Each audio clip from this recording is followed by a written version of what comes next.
Le silence me fait entrer dans le silence de Dieu. Le silence me permet de pénétrer dans les mystères que je célèbre. Et en pénétrant dans ce silence, je me sens vraiment en profonde communion avec Dieu. Je deviens silencieux comme lui. Je disais tout à l'heure en citant le proverbe, dis-moi qui tu hantes et je te dirai qui tu es. Lorsqu'on est devant Dieu, il est tellement extraordinaire. On est silencieux, on n'a pas de parole.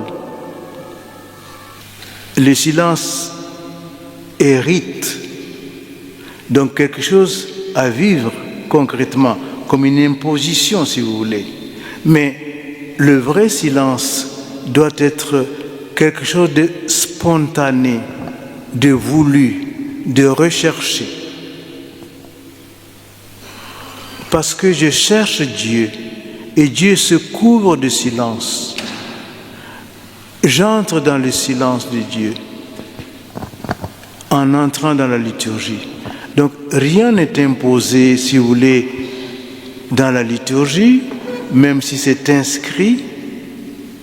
Mais évidemment, lorsque je vis la liturgie, je viens avec tout l'amour que j'ai pour Dieu, toute la volonté de le trouver, de le chercher, de l'aimer. Donc il n'y a rien d'imposé, mais il est comme fait partie intégrante de la liturgie. D'une certaine manière, il y a une imposition parce que je ne dois pas gêner les autres pendant la messe ou pendant la prière. Je dois respecter le silence des autres. En ce sens, je m'impose aussi le silence pour respecter le silence des autres. C'est ça que je voulais dire. On n'impose pas, mais nous entrons dans le silence et le silence nous rend silencieux. Naturellement, il y a également une dimension qui nous demande de respecter le silence des autres. Le silence des autres qui doivent aussi chercher Dieu. En ce sens-là, il y a une imposition d'une certaine manière, mais une imposition volontaire. Éminence, j'ai lu votre livre, La force du silence, et je suis pratiquement entièrement convaincu. Cependant, le pape François nous demande d'être des disciples missionnaires. Ma question est, le silence est-il missionnaire ? Jean-Paul II a dit, le vrai missionnaire, c'est le contemplatif. Or, le contemplatif, c'est essentiellement quelqu'un de silencieux. La mission, ce n'est pas bavarder, ce n'est pas parler. La mission, c'est témoigner, c'est porter dans son corps la présence de Dieu.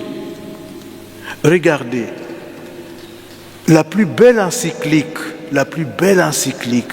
que nous a laissé le pape Jean-Paul II, c'est lorsque le dernier moment de sa vie, le dimanche de Pâques, il voulait nous parler, aucun son n'est sorti de sa bouche, silencieux. On avait l'impression de voir le Christ vivant crucifié.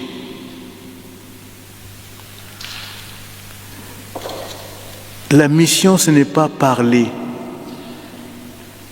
La mission, c'est témoigner. C'est porter l'évangile dans notre corps. Regardez Mère Teresa, ce n'est pas une femme qui a parlé beaucoup, mais elle portait dans sa vie, dans son corps, la présence de Dieu.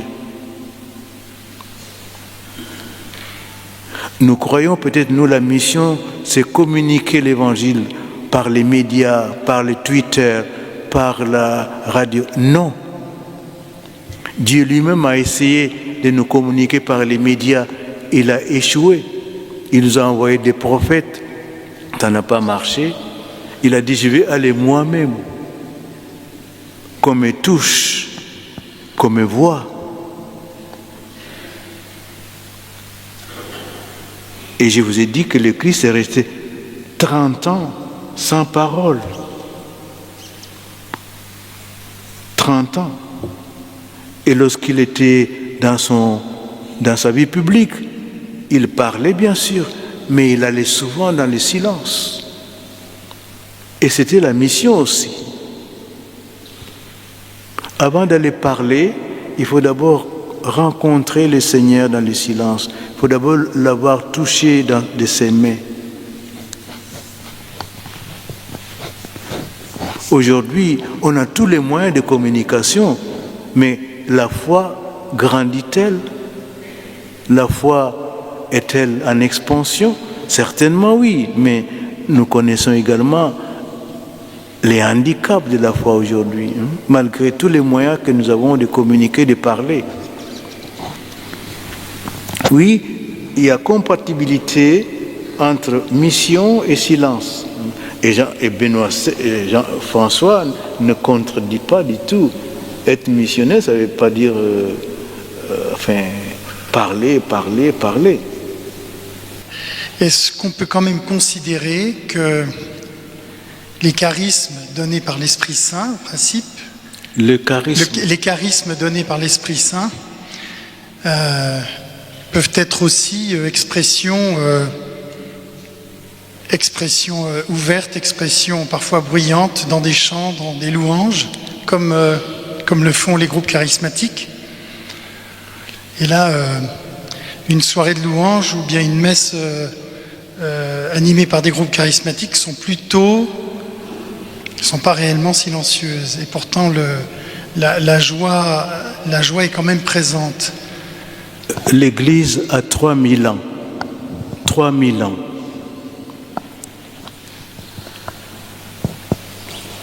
Je ne suis pas historien, mais ce type de communauté bruyante,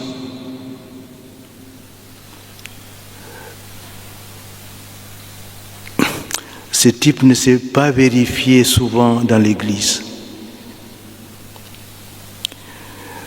Ce qui a impressionné, ce qui a marqué l'Église,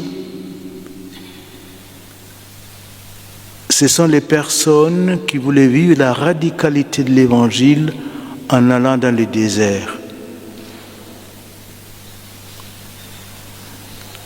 Ou s'ils n'allaient pas dans le désert, ils avaient les communautés monastiques, dans le silence. Je pense que les charismatiques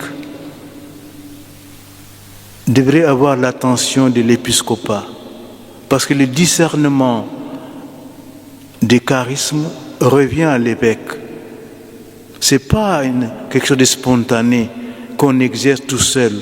Il faut que l'Église dise c'est ça. C'est vrai que Jean-Paul II a reconnu les charismatiques, mais vous comprenez que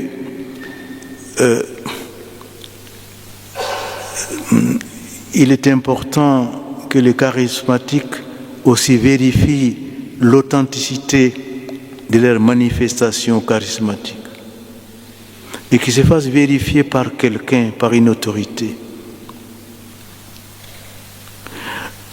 Et aussi, elles-mêmes peuvent vérifier si cette manifestation bruyante nous fait grandir dans la charité, nous fait grandir dans la foi, nous fait grandir dans l'amour de Dieu, nous fait grandir dans la mission. Je n'ai pas la capacité de juger. Moi, ce n'est pas ma sensibilité. Je n'ai aucune difficulté.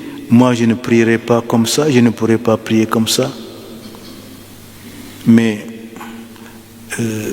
c'est peut-être une grâce de Dieu, mais cette grâce doit être vérifiée par la hiérarchie.